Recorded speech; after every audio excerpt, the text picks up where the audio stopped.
Ito yung tanim kong talong na napakarami pa rin mamunga kahit matanda na. 10 buwan na siya pero marami pa rin siya mamunga. Itong ibabae ko sa bidyong ito kung paano pa bungahin yung matanda ng talong. Hindi lang basta may bunga kundi maraming bunga. Para mapabunga natin ng marami ang talong kahit matanda na, una, napaka-importante dito ng variety.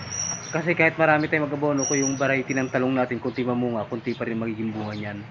Kaya napakahalaga ng variety o klase ng talong na itatanim natin para mamunga ng marami ang talong. Isa ngayon sa variety ng talong na marami mamunga itong Purpelica F1. Bukod sa marami siya mamunga, matibay pa sa sakit at hindi ganong inaatake ng insekto, kaya matagal ang buhay niya. Ang pangalawa naman na paraan para dumami ang kanyang bunga, tanggalin natin lahat ng pangit na bunga, mga bungang baluktot saka mayroong mga butas, pati na rin yung mga magulang na, pati na rin yung mga sangang hindi magaganda, tanggalin na rin natin. Kapag natanggal na natin, saka naman natin yung abonuhan. Ang gagamitin ko ng mga abono dito, itong Unique 16 ng Yara. Complete fertilizer na ito, meron siyang NPK. Ang maganda lang dito sa amin, meron kami nabibiling per kilo. At saka sulfate.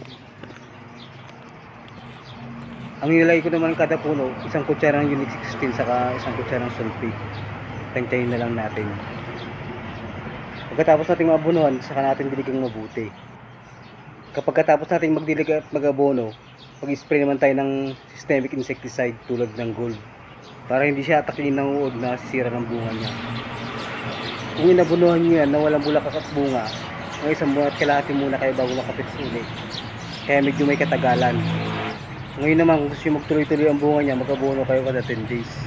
At kontrolin nyo rin ang mga insekto, lalo na yung shoot at fruit borer. Dito na tatapos yung video natin, pero bago ko lubusang tapusin, kung baguhan ko pa lang sa ating channel, sana huwag mo kalimutang taniman ng pindutin subscribe button at notification bell para lagi kang updated sa mga susunod kong video. Maraming salamat!